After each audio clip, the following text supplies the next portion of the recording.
안녕하세요. 여성을 위한 여성 변호사 안기욱입니다.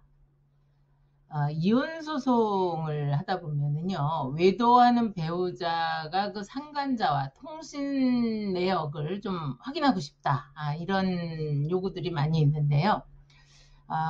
배우자가 이렇게 상간자 통화 내역을 통신사에 제출하라는 법원의 문서 제출 명령에 대해서 통신사가 거부할 수 있을까요? 없을까요? 라고 하는 것에 대한 대법원 판례가 나와 소개해 드리려고 합니다. 아직까지 구독, 좋아요, 알림 설정 못하신 분들은 꼭 눌러주시고 시청하시면 제게는 큰 도움이 되겠습니다. 사실관계는 그렇습니다. 이혼 소송을 하면서 남편의 부정행위를 주장하던 아내가 그 남편의 부정행위에 대한 증명을 위해서 법원에 SK텔레콤에 대한 남편의 통신사실 확인 자료, 통화 내역이죠. 그것에 대한 문서 제출 명령을 해달라 이런 신청을 했습니다.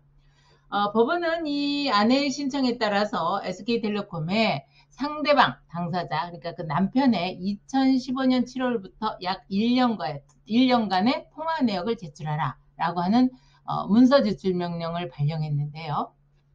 이것에 대해서 SK텔레콤은 통화 내역 제공은 통신비밀보호법상 위반자의 그 협조 의무로 규정되어 있지 않다. 그러니까 법에서 정하고 있지 않다. 그리고 개인정보 보호 강화 방침에 따라서 그 자료를 제공하는 것은 불가능하다. 이렇게 제출 거부를 했습니다.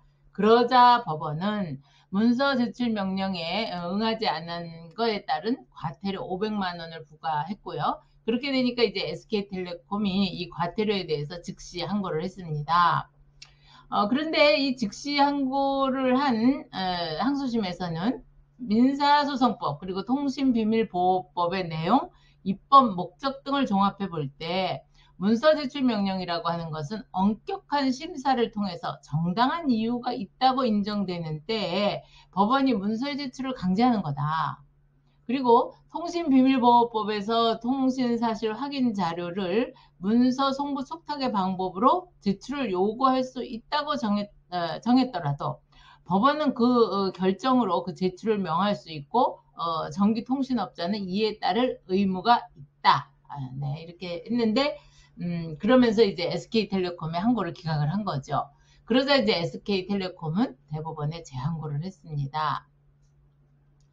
여기서 이제 관건은요, 이렇게 통신사실 확인 자료에 대해서 문서 제출 명령이 발령됐을 때 전기통신사업자가 통신비밀법 3조 1항 본문을 이유로 이거를 거부할 수 있겠느냐 없겠느냐, 이것이 이제 쟁점이 된 겁니다.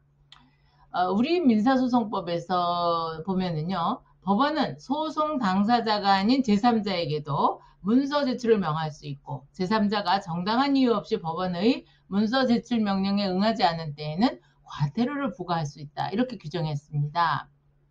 반면에 통신비밀보호법 3조 1항 본문에서는요, 또 뭐라고 되어 있느냐면요, 누구든지 이 법과, 그러니까 통신비밀보호법과 형사소송법 또는 군사법원법의 규정에 의하지 않고는 통신사실 확인 자료의 제공을 하지 못한다. 이렇게 규정해 놔서 이 민사소송법상 문서제출 명령에 따라서 이 통신사실 확인 자료를 제공할 수 있는 규정이 여기 없다. 그러니까 통신비밀보호법에서는 통신비밀보호법, 형사소송법, 군사법원법의 규정에 의하지 않고는 안 된다. 제공하지 못한다고 돼 있다. 네, 그게서 이제 쟁점이 된 거죠. 이것에 대해서 대법원의 전원합의체는요, 통신사실 확인 자료는 문서 제출 명령의 대상이 된다. 그리고 전기통신사업자는 통신비밀법 3조를 이유로 해서 이 제출을 거부할 수 없다. 이렇게 판단을 했습니다. 재판부에서는 통신비밀보호법과 민사소송법은 그 입법 목적, 규정사항, 그리고 적용 범위 등을 고려해 볼 때 각각의 영역에서 독자적인 입법 취지를 가진다고 본 거죠. 통신비밀보호법인 민사소송법상 제출명령에 의해서 통신사실 확인 자료를 제공할 수 있는지에 대해서 명백하게 정하고 있지 않은 건 맞다. 그러나 민사소송법의 그 증거에 관한 규정이 통신사실 확인 자료에는 원천적으로 적용되지 않는다고도 볼 수 없다. 이렇게 판시를 한 겁니다. 더욱이 통신비밀보호법 13조의 2는 이미 민사소송법 294조에서 정한 조사 촉탁의 방법에 따라서 통신사실 확인 자료를 제공하는 것을 허용하고 있기 때문에 이 조사 촉탁보다도 더 엄격한 법적 절차를 거쳐서 발령되는 문서제출명령에 의해서 통신사실 확인 자료가 제공될 수 있다고 해석하는 게 이 통신비밀보호법의 입법 목적에 반한다거나 혹은 법문헌의 가능한 범위를 넘는 확장 해석이라고 볼 수 없다. 이렇게 설명했습니다.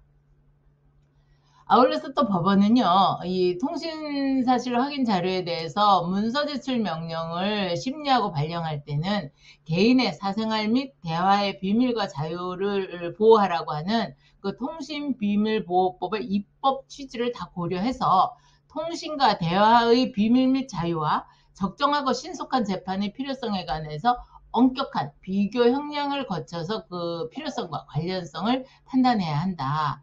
그렇다고 한다면 이 통신사실 확인 자료의 내용이나 기간이 신청인이 제시한 증명사실과 밀접한 관련성이 있는지도 따져봐야 되고, 나아가서 그 문서에 대해서 서중 조사를 통해서 증명하려고 하는 사항이 사실로 인정되면 그러한 사실에 기초해서 신청인이 어떤 구체적으로 특정한 주장 사실을 추산할 수 있는지 이것도 심리해야 된다. 네, 이렇게 판시를 했습니다. 네, 통신과 대화의 비밀 및 자유와 또 적정하고 신속한 재판의 필요성에 관해서 엄격한 비교 형량을 거쳐서 필요성과 관련성을 판단해야 된다라고 하는 기준을 제시한 건데요.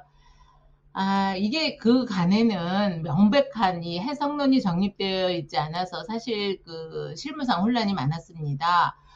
저도 이 가사 재판을 많이 하면서요.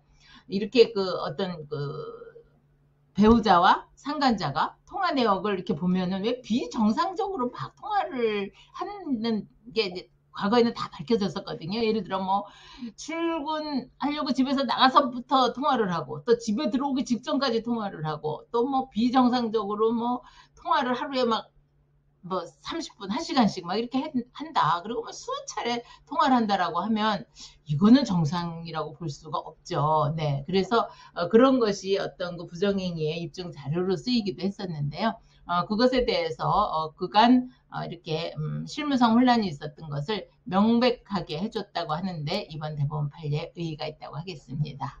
네. 오늘도 행복한 날 되시고요. 감사합니다.